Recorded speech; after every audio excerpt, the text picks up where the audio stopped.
Fatou adjusted her glasses and stared at the screen, her fingers flying over the keyboard. At 16, she was already more advanced in coding than most adults. But despite her talent, life in Dakar was tough. Her mother struggled to keep food on the table, and her younger brother, Karim, needed school fees. One evening, as she worked on a project at a local cybercafe, a shadow loomed over her screen.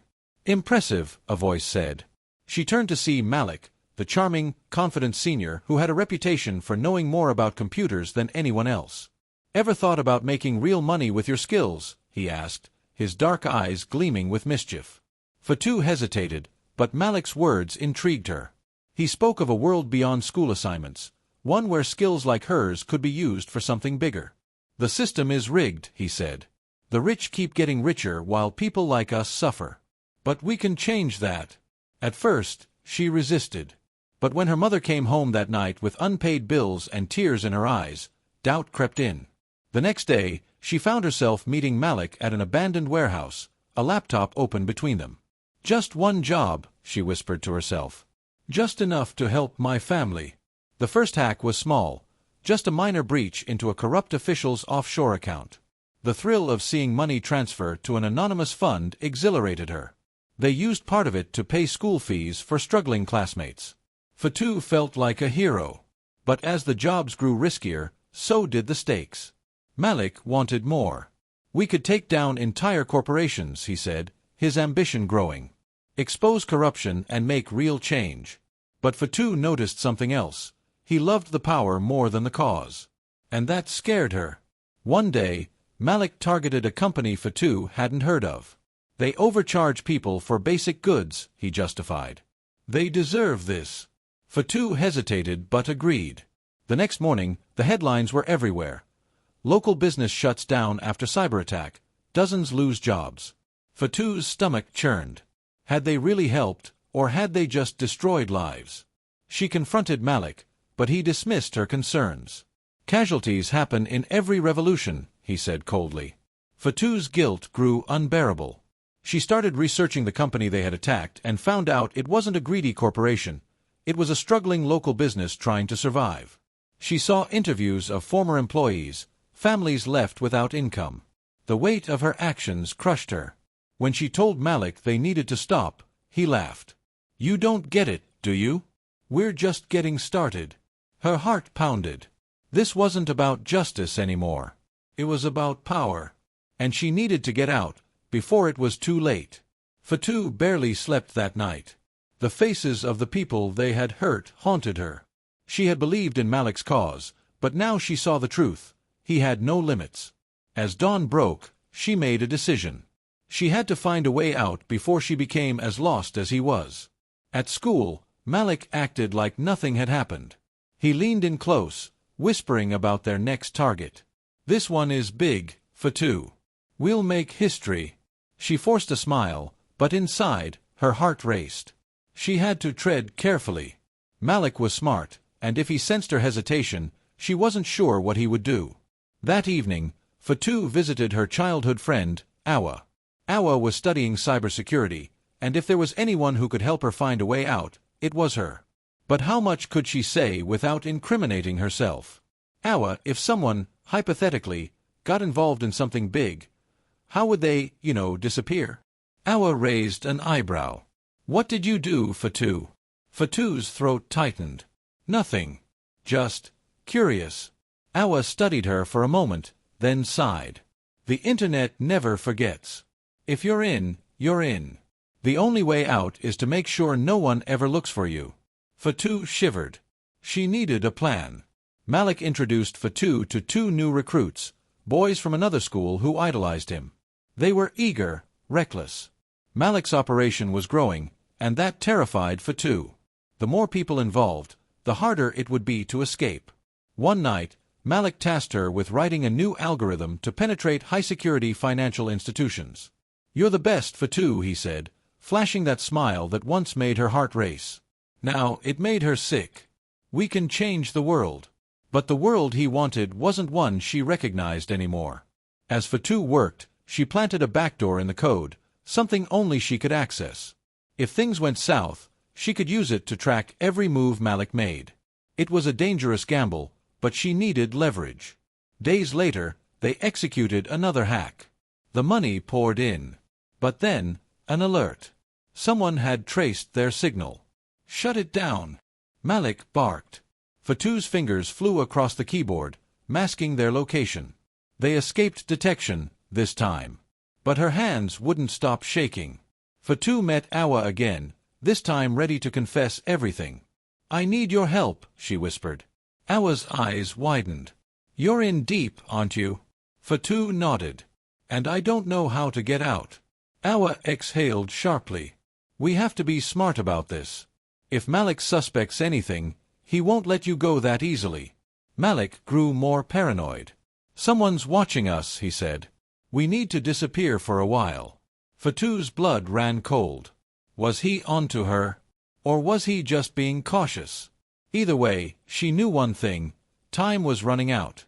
Fatou's days turned into a constant state of anxiety.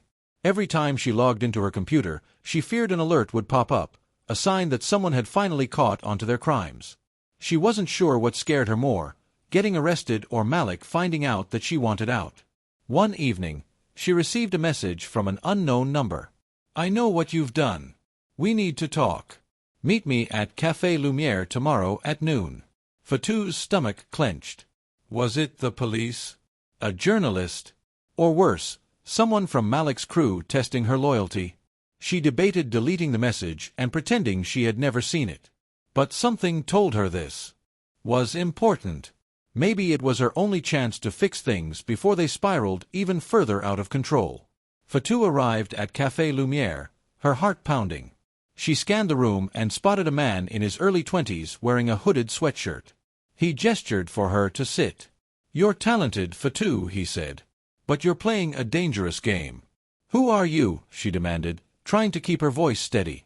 "Let's just say I work with people who don't appreciate Malik's little operation. You're in over your head.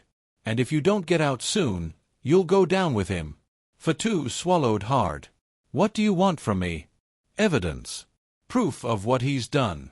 Help us take him down, and we'll make sure you walk away clean." Fatou left the cafe, her mind racing. If she worked with them, she would betray Malik, and he wouldn't forgive her. But if she didn't, she could end up arrested, or worse. That night, she logged into her hidden backdoor and began gathering data. She hesitated before copying the files onto a flash drive. She was crossing a line she could never return from. The next day, Malik called for a meeting. "Someone's leaking information," he said, his eyes scanning the group. "We need to find the rat." Fatou's blood ran cold. Did he suspect her? She forced herself to remain calm. "Maybe it's an outside source," she suggested. "We should tighten security." Malik nodded slowly, but Fatou saw the doubt in his eyes. She had to act fast. That evening, she met with the mystery contact again. "I have the files," she said, handing him the drive. "Good. But there's one more thing. We need you to keep acting like everything's normal until we make our move. Can you do that?" Fatou's hands trembled. "I don't know how much longer I can lie to him." "You have to," he insisted, "or this all falls apart." For days, Fatou lived a double life. By day, she was Malik's trusted coder. By night, she worked with his enemies, feeding them just enough information to prepare their takedown.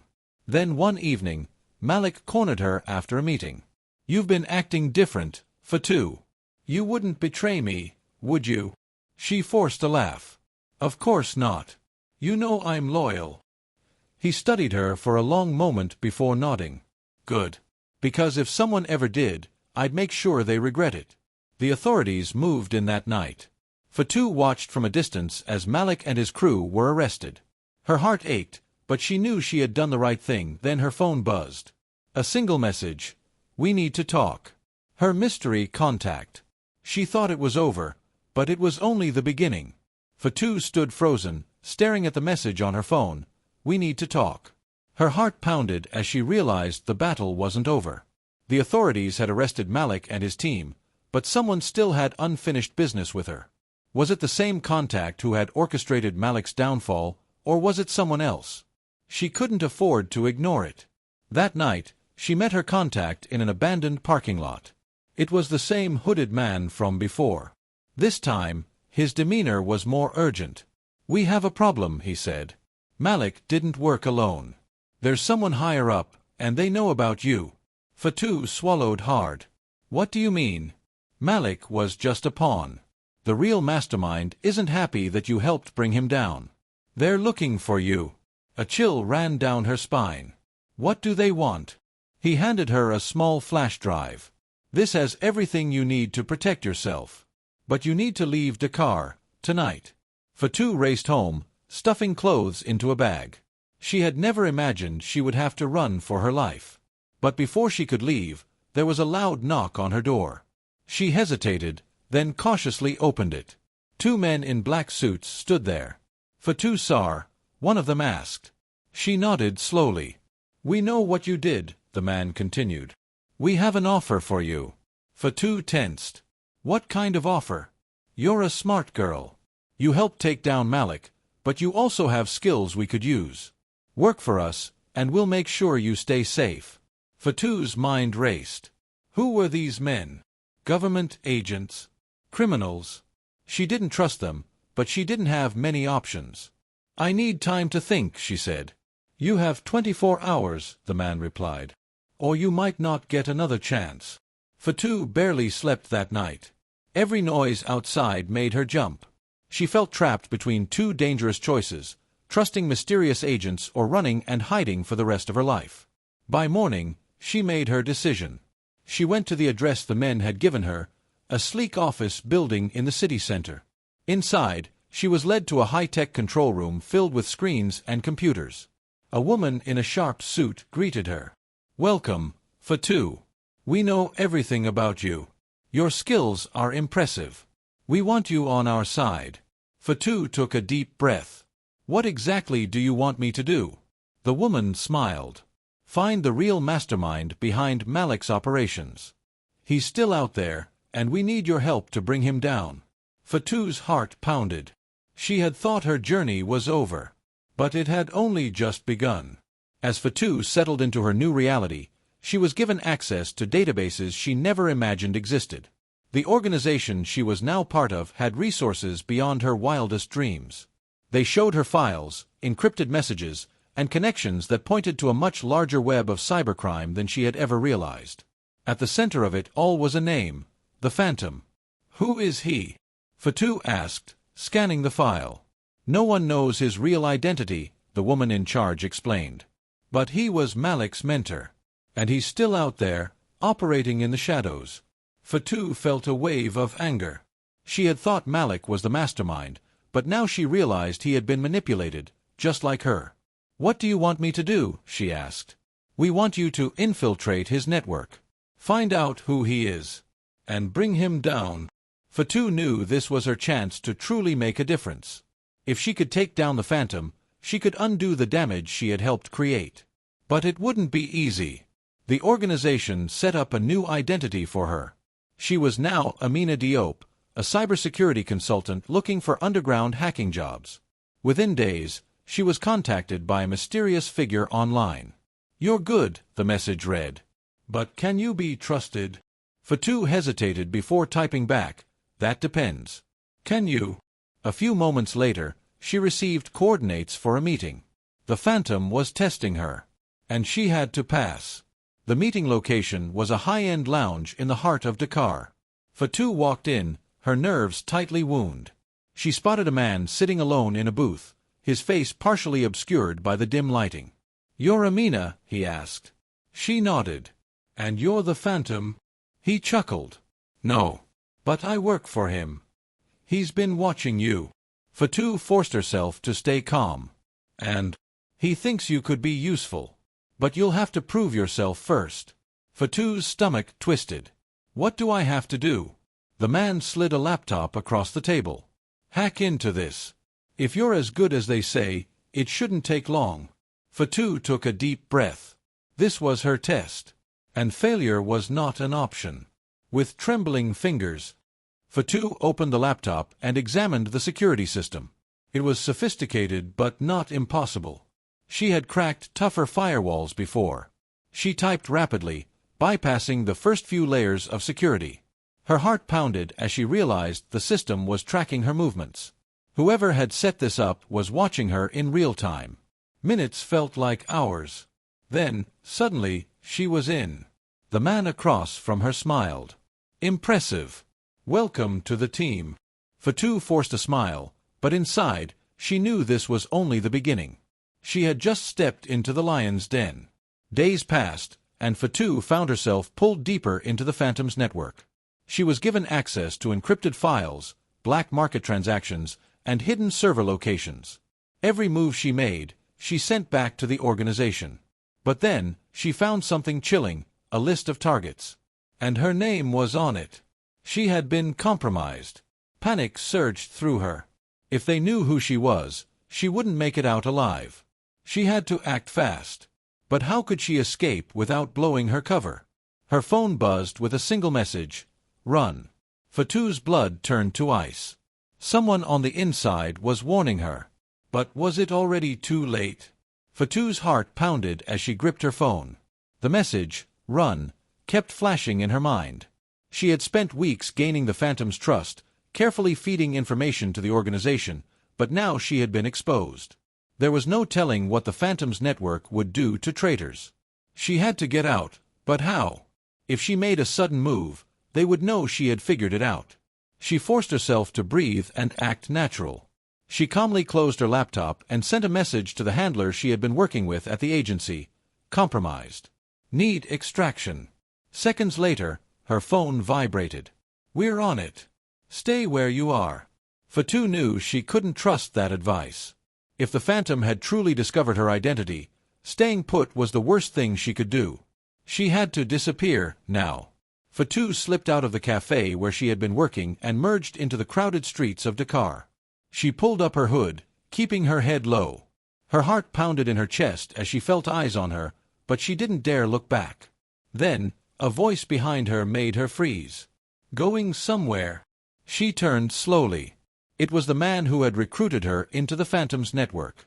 His normally amused expression was gone, replaced by something cold and calculating. You thought we wouldn't find out, he said, stepping closer. You betrayed us. Fatou forced herself to stay calm. I don't know what you're talking about.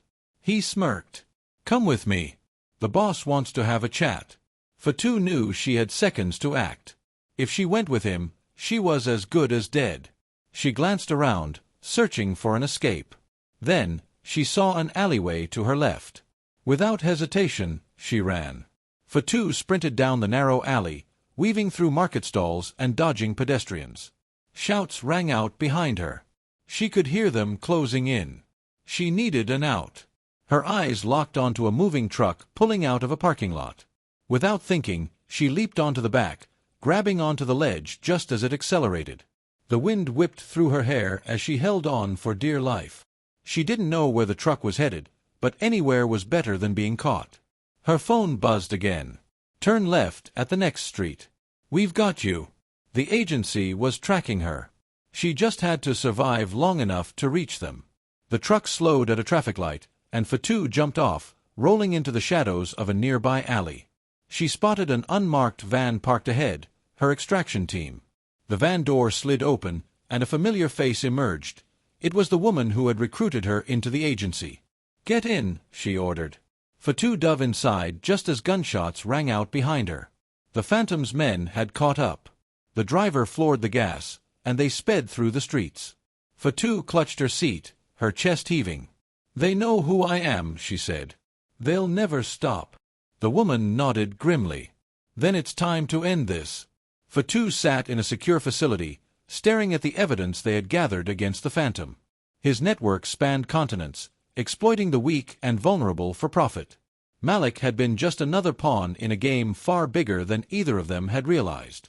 She had a choice to make. She could walk away, start over, and disappear. Or she could finish what she started. Fatou took a deep breath. I want to bring him down. The agency gave her the tools she needed. With her knowledge of the Phantom's operations, she helped orchestrate a sting that dismantled his network piece by piece. Arrests were made worldwide. The Phantom himself was never found, but his empire crumbled. In the aftermath, Fatou returned to her roots, not as a hacker, but as a cybersecurity expert dedicated to protecting people rather than exploiting them. She helped businesses secure their systems, ensuring no one else could be manipulated the way she and Malik had been. Looking back, she knew she had made mistakes. But she had also made things right. And in the end, that was what truly mattered. The lesson was clear: power without responsibility leads to destruction. But using one's talents for good could change the world.